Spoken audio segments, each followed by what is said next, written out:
우리가 잘 사용하는 말 중에 그 독불장군 혹은 독고다이 이런 말이 있습니다. 잘 아시죠?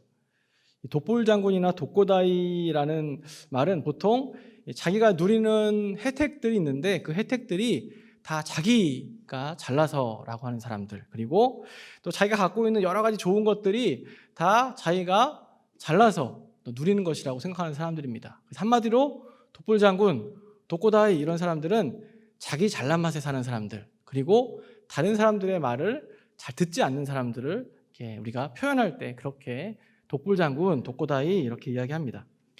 그런데 한번 생각해 보면 이 세상에 독불장군이나 독고다이로 살 수 있는 사람이 있을까요?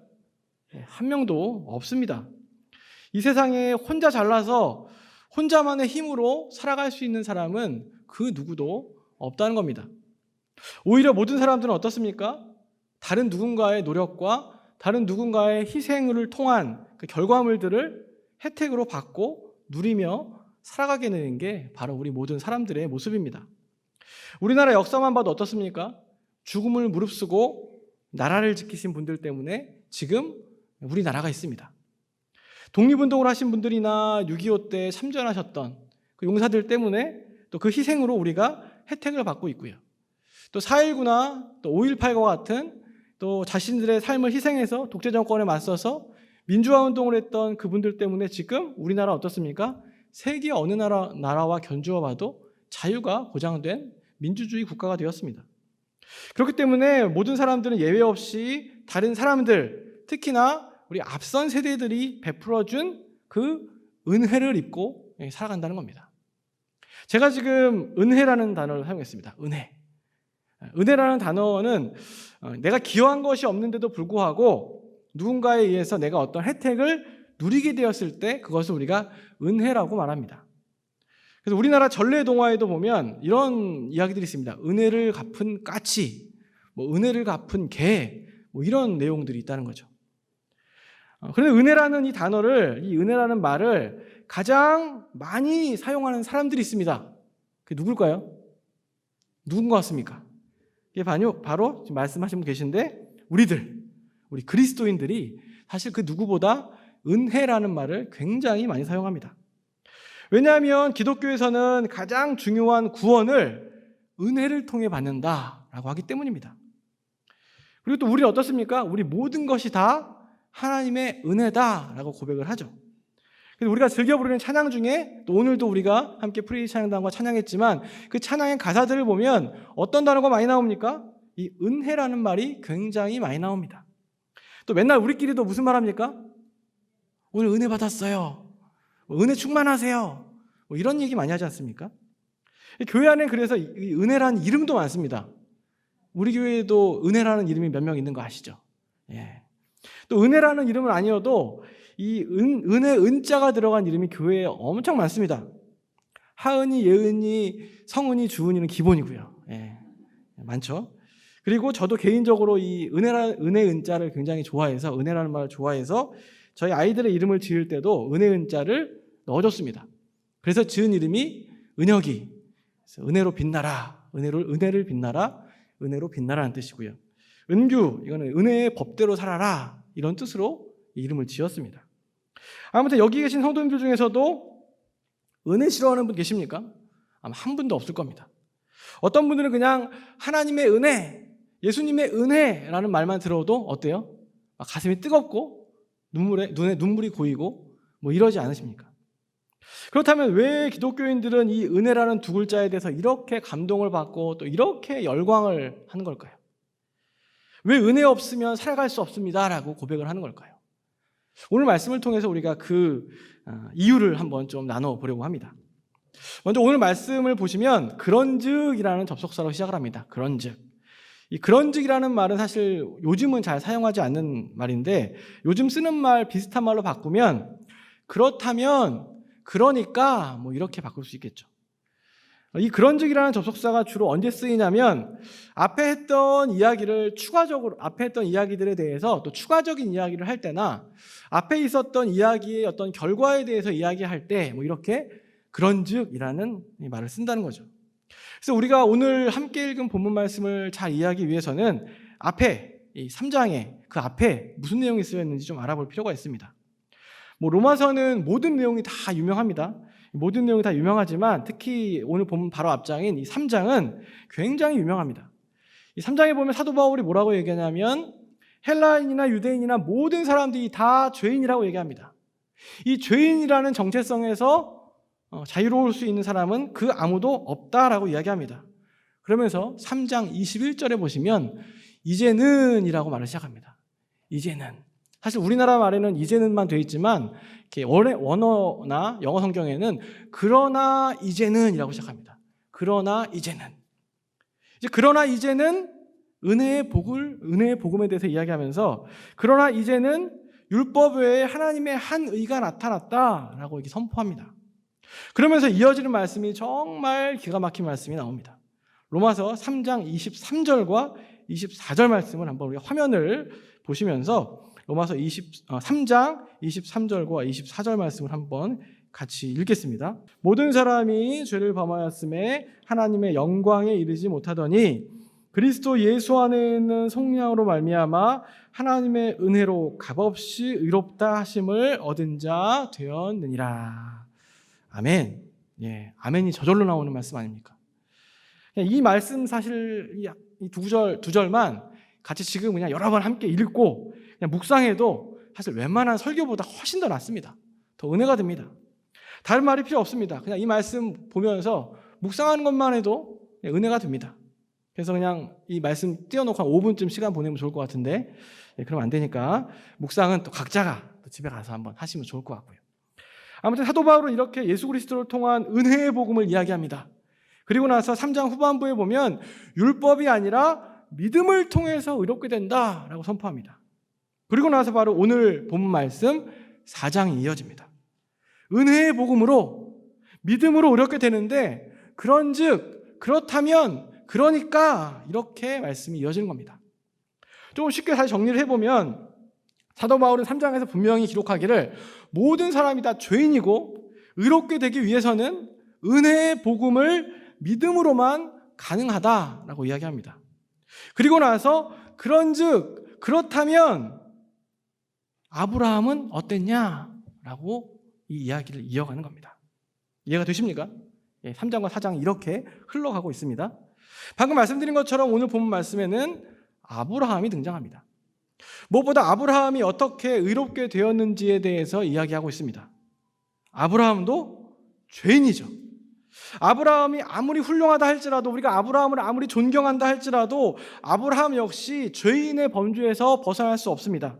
그렇기 때문에 아브라함도 역시 의롭게 되기 위해서 또 의롭게 되어야 하는데 아브라함 역시 이 의롭게 되기 위해서 다른 게 필요한 것이 아니라 믿음이 필요했고 믿음으로 의롭게 되었다라고 이야기하는 겁니다.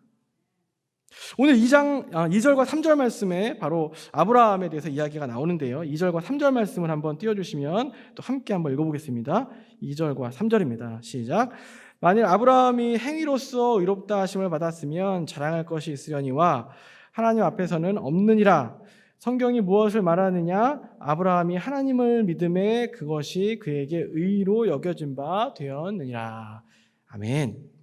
만약 아브라함이 행위로서 의롭다 하심을 받았으면 자랑할 것이 있겠지만 하나님 앞에서는 자랑할 것이 없고 아브라함도 믿음으로 의롭게 되었다라고 말합니다. 이 내용을 이해하시는 데는 전혀 지장이 없습니다. 그런데 여기서 궁금한 점이 하나가 있는데 그건 뭐냐면 사도 바울은 왜 여기서 아브라함을 이야기하고 있느냐는 겁니다. 믿음으로 의롭게 된 사람 어디 아브라함뿐이겠습니까? 아브라함 말고도 믿음으로 의롭게 된 사람 많이 있습니다. 게다가 지금 이 편지는 누구에게 쓰고 있는 편지냐면 이방 교회인 로마 교인들에게 쓰고 있는 편지입니다. 차라리 예를 들 거면 아브라함 말고 로마의 교인들이 로마인들에게 좀 더 친근한 사람들, 헬라인이나 이방인들 중에서 믿음으로 의롭게 된 사람을 이야기하는 게 조금 더 나은 것 아닙니까? 그런데 왜 사도 바울은 하필 아브라함을 이야기하고 있을까요? 그 이유를 말씀을 드리면 그 이유는 아브라함이 가지고 있는 상징성 때문에 그렇습니다. 아브라함이 누굽니까? 아브라함은 유대인의 선조, 유대인의 조상입니다.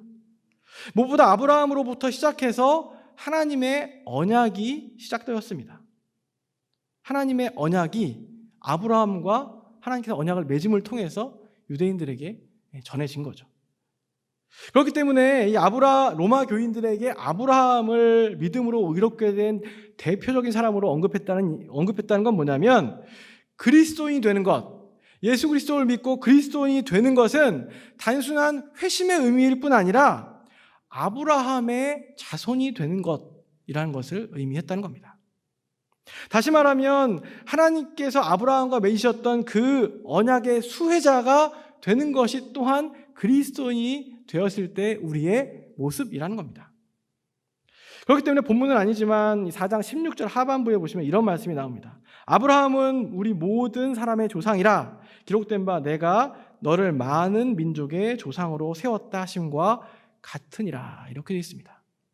아브라함은 생물학적으로는 유대인의 조상이 맞지만 영적으로 보면 어떻다는 얘기입니까? 영적으로 보면 아브라함은 유대인의 조상만이 아니라는 겁니다. 아브라함은 믿음으로 의롭게 된 모든 사람들, 그리스도인들의 영적인 조상이라고 이야기하는 겁니다. 특별히 이방 교회였던 이 로마 교회 교인들에게 아브라함을 언급하는 것은 또 다른 의미가 하나가 더 있습니다. 그게 뭐냐면 아브라함의 본래의 정체성이 뭐였냐는 겁니다. 아브라함이 본래의 정체성이 뭐였죠? 아브라함 본래 어떤 사람이었습니까? 아브라함이 태어나 보니 하나님을 믿는 사람이었습니까? 태어나 보니 하나님의 선택을 받은 선민이었습니까? 그렇지 않았습니다. 잘 아시는 것처럼 아브라함이 처음 하나님께 부르심을 받을 때 아브라함은 본래 하나님과 아무 상관없이 살던 사람이었습니다. 후대 유대인들의 눈으로 보면 아직 하나님께 부르심을 받기 전에 아브라함은 뭐와 같은 사람입니까? 이방인과 같은 사람입니다. 아브라함도 역시 처음에 이방인과 같이 우상을 섬겼던 그런 사람이었습니다. 하나님과 아무 상관이 없는 사람이었습니다. 그런데 하나님께서 아브라함을 부르셨습니다. 전적인 주권으로 아브라함을 부르셨고, 그렇게 아브라함을 전적인 주권으로 부르셔서 이방인이 아니라 하나님의 백성으로 삼으셨습니다. 하나님의 선민으로 삼으셨습니다. 이게 바로 아브라함이 받은 은혜라는 겁니다. 이 상황에서 아브라함이 한 건 딱 하나였습니다. 그게 뭐냐면 하나님을 믿은 것, 하나님을 신뢰하고 순종한 것이었습니다. 그렇기 때문에 이런 아브라함의 모습은 로마 교인들에게도 큰 위로가 될 수 있었습니다. 이방인 교회인 이 로마 교회도 본질상 너희들도 아브라함과 같다는 겁니다. 이방인인 로마 교인들도 유대인이 누리고 있는 모든 이 은혜를 아브라함이 누린 것처럼 너희들도 누릴 수 있다고 이야기하는 겁니다. 아브라함이 이야기하는 그 진리를 선포하고 있는 겁니다. 유대인이나 이방인이나 은혜를 누리는 것은 다 똑같다는 겁니다. 은혜를 누리는 그 길은 모두 같은 길을 간다는 겁니다.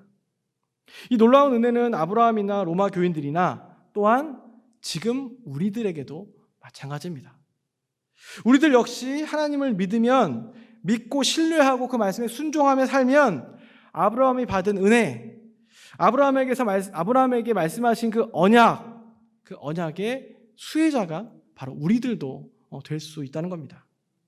로마 교인들이 받은 은혜, 또한 우리가 받은 은혜가 바로 아브라함이 받은 그 은혜와 별반 다르지 않다는 겁니다.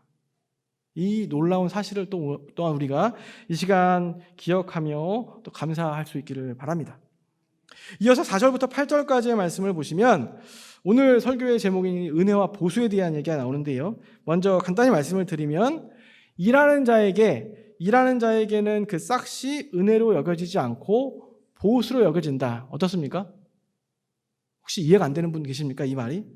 일하는 자에게는 그 싹이 은혜로 여겨지지 않고 보수로 여겨진다. 당연하죠. 당연한 겁니다.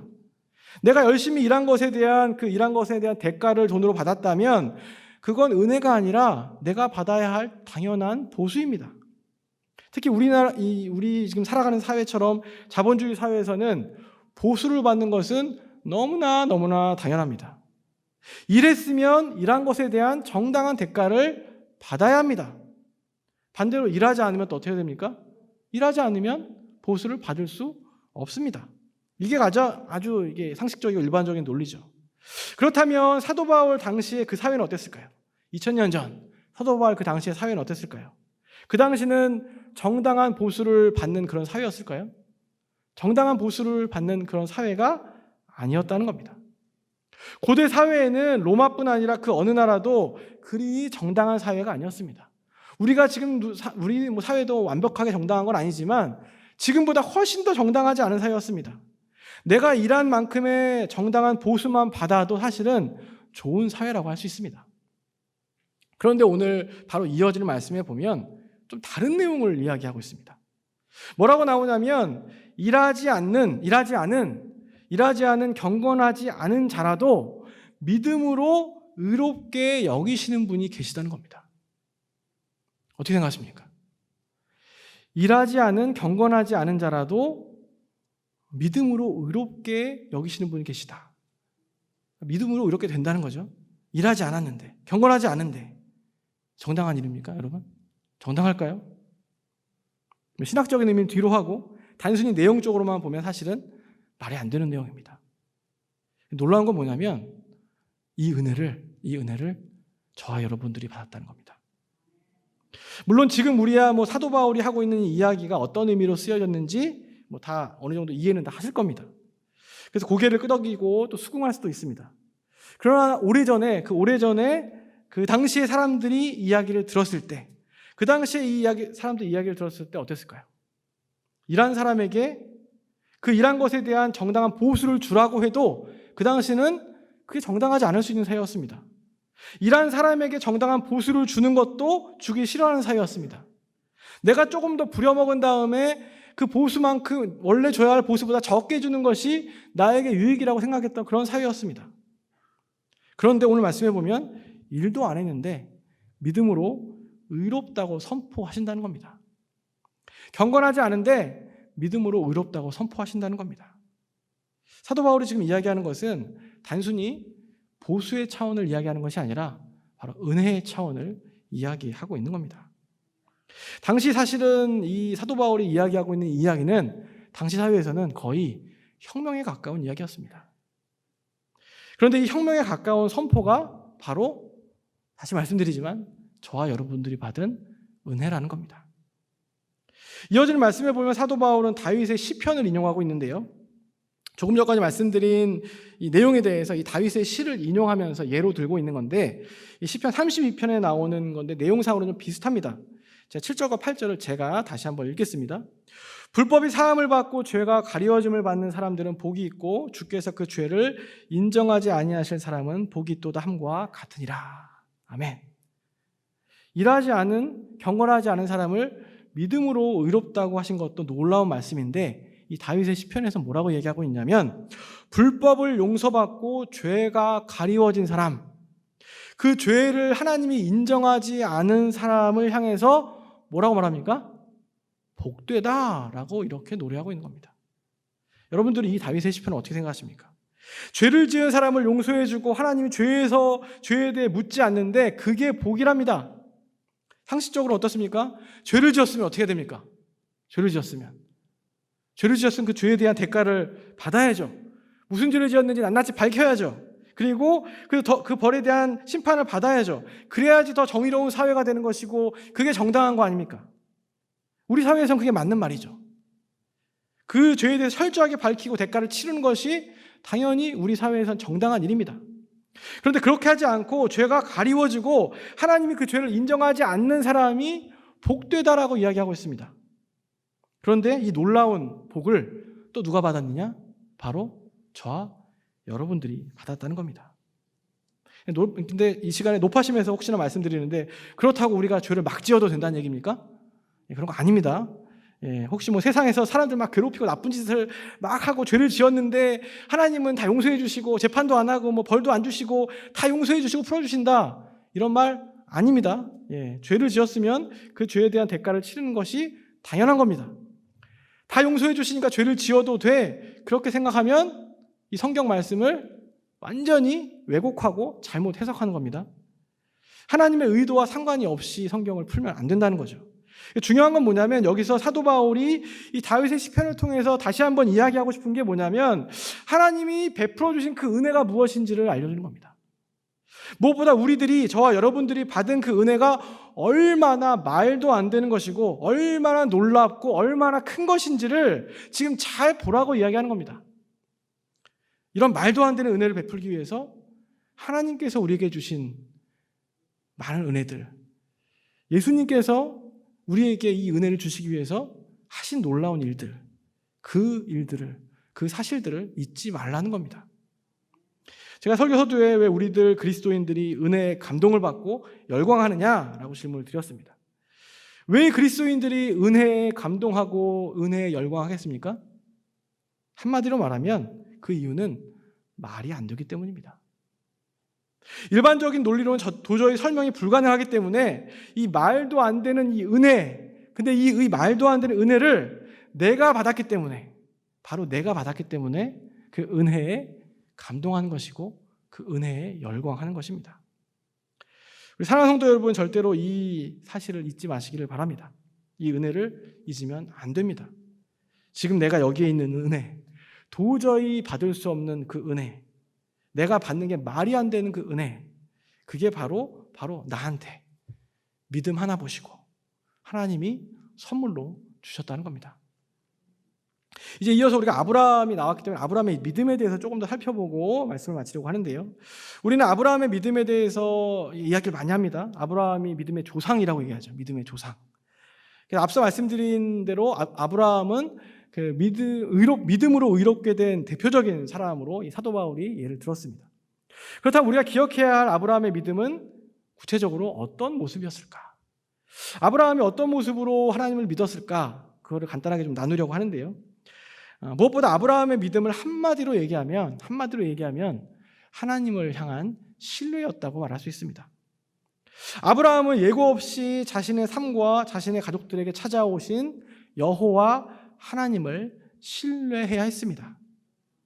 아브라함이 여호와 하나님을 신뢰하고 그 말씀에 순종해야 할 하등의 이유가 없었지만 그럼에도 불구하고 아브라함은 그렇게 하기로 결정했고 하나님이 맺어주신 그 언약대로 살아갔습니다. 고향을 떠나야 했고 가라는 대로 가야 했고 불가능하다고 생각되는 아들을 기다려야 했고 또 그 기적적으로 얻은 아들을 자기 손으로 죽일 뻔하기도 했습니다. 여호와 하나님이 자신에게 약속했던 그 약속들은 언제 성취될지 아무도 알 수 없는데 그 약속들을 믿으며 이 약속들이 꼭 이루어질 거라고 말하며 후손들에게 그 약속을, 그 언약을 또한 흘려보내야 했습니다. 이게 아브라함의 믿음이었습니다. 좀 드라마틱하게 말하면 아브라함은 여호와 하나님을 향해서 자신의 온 삶과 자신의 가족과 그리고 후손들까지도 다 올인했다는 겁니다. 올인이라는 말 아시죠? 그렇다면 우리는 어떻습니까? 우리는 아브라함처럼 믿음의 길을 가고 있습니까? 우리는 아브라함처럼 하나님을 신뢰하며 하나님께 모든 것을 다 올인하는 삶을 살고 계십니까? 우리의 모든 것을 하나님께 다 내어 던지셨습니까? 또 이렇게 이야기하면 그럼 목사님 그러면 우리가 다 그러면 선교사 되고 우리가 다 목사 되고 우리가 다 이렇게 전임 사역자 되어야 되는 거 아닙니까? 이렇게 이야기하는 분들이 계실지 모르겠는데요. 지금 제가 말씀드리는 것은 교회의 어떤 직분을 이야기하는 게 아닙니다. 직업을 이야기하는 것도 아닙니다. 우리의 삶의 방향이 어디로 가고 있느냐, 우리의 삶의 방향이 어디로 향해 가고 있느냐를 돌아보자는 겁니다.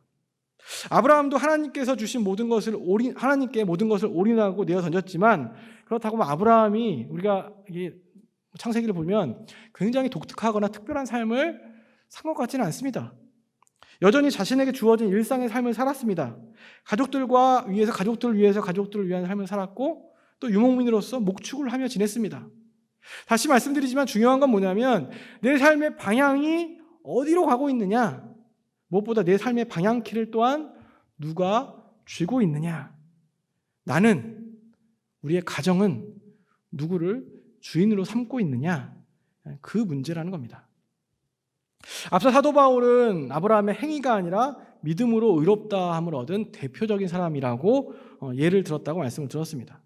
하지만 이 시간에 또 하나 살펴볼 건 뭐냐면 그렇다면 아브라함이 믿음만 있고 행위는 전혀 없는 사람이었습니까? 다시 말하면 아브라함의 삶에서 단지 믿음만 우리가 보고 따라가면 되지 그 삶의 행위들은 의미가 없는 것이었습니까? 라고 질문을 하는 겁니다. 과연 그럴까요? 그렇지 않습니다. 오히려 우리는 아브라함을 보면 볼수록 아브라함의 행위를 볼 때, 오히려 아브라함의 행위를 볼 때 왜 아브라함이 믿음의 조상이 되었는지를 더 확실하게 알 수 있습니다. 아브라함의 믿음도 놀랍지만 솔직히 아브라함의 행위를 따라가는 것도 결코 쉬운 일이 아니기 때문입니다. 안타까운 건 뭐냐면 우리가 믿음이라고 할 때 그 믿음 자체에 굉장히 집중을 하면서 열광을 하다 보니까 그 믿음에 따라오는 행위를 가볍게 여길 때가 굉장히 많습니다. 이 믿음을 가진 사람들이 살아야 할 삶에 대해서 놓칠 때가 굉장히 많다는 겁니다. 물론 하나님은 행위를 보시고 우리를 의롭다고 하시지 않습니다. 우리가 아무리 잘난 놀라운 일을 해도 그 행위를 보시고 의롭다 하시지 않습니다. 오직 믿음으로, 복음에 반응하는 그 믿음으로 우리를 의롭다고 하시고 구원의 은혜를 베풀어 주십니다. 하지만 생각해 볼 건 뭐냐면 행위 없는 믿음이 있을까요? 행위 없는 믿음이 있을까요? 행위가 없는 믿음이 맞는 믿음일까요? 사실 종교개혁자들이 외친 이 구호죠. 오직 믿음. 오직 믿음. 굉장히 멋있지 않습니까? 근데 이 오직 믿음이라는 구호는 야, 너희들 오직 믿음만 있으면 돼. 행위는 소용없어. 이런 구호가 아니었습니다. 오직 믿음이라는 구호가 너희는 믿음 있으면 되고 행위는 없어도 돼 라는 구호가 아니라는 겁니다. 오히려 이 오직 믿음이라는 구호는 이 믿음을 더 고귀하게 만들기 위한 구호였습니다.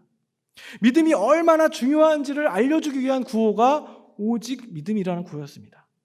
그런데 우리는 혹시나 우리 마음 가운데 오직 믿음을 행위 없는 믿음이라고 혹시 착각하지 않느냐 하는 겁니다. 그렇기 때문에 믿음이 좋은데, 어떤 사람을 보면서 믿음은 참 좋은데 그 사람은 삶이 별로야. 믿음은 좋은데 성질은 더러워. 믿음은 좋은데 말은 왜 저렇게 하지? 믿음은 좋은데 자기만 알아. 믿음은 좋은데 섬길 줄 몰라. 믿음은 좋은데 이런 말이 성경적으로 성립이 전혀 안 된다는 겁니다. 아브라함의 믿음은 이런 믿음이 아니었다는 겁니다. 아브라함이 의롭다함을 얻은 믿음은 구원의 은혜가 흘러가는 믿음, 그 믿음은 지금 말씀드린 그런 잘못된 믿음이 아니었다는 겁니다. 이렇게 말씀을 드리면 또 이런 말씀을 하실 분이 계실지 모르겠습니다. 그럼 의롭게 되기 위해서, 우리가 구원받기 위해서 또 어떤 행동을 해야 되고 행위를 해야 되는 건가요? 라고 또 하시는 분이 또 계실지 모르겠는데 그게 아니라고 다시 말씀을 드립니다. 우리가 의롭게 되는 것, 구원을 얻게 되는 길은 오직 믿음뿐입니다. 오직 믿음뿐입니다. 그러나 그 오직 믿음이 구호만으로 끝나는 믿음이거나 예수 그리스도의 가르침이 따라오지 않는 믿음이라면 그건 참된 믿음이 아닐 수 있다는 것을 말씀을 드리는 겁니다. 사랑하는 성도 여러분, 우리가 받은 은혜가 얼마나 놀랍고 얼마나 큰지 다시 한번 돌아보시기 바랍니다. 얼마나 그 은혜가 감사한지 감사의 기도를 드리기 바랍니다. 그리고 그 놀라운 은혜를 입은 자로 우리가 어떤 믿음의 행동들을 하며 살아갈 것인가 또한 결단하시기를 간절히 바랍니다. 행위 없는 믿음이 아니라 믿음과 분리된 행동이 아니라 믿음과 분리되지 않는 그런 행동, 믿음으로 가능한 행동, 그런 삶을 또한 살아가 나가시기를 간절히 축원을 드립니다. 또 우리 교회가 그런 공동체로 서로를 세워가고 또 서로를 격려하는 그런 은혜의 공동체, 믿음의 공동체가 되기를 간절히 축원합니다.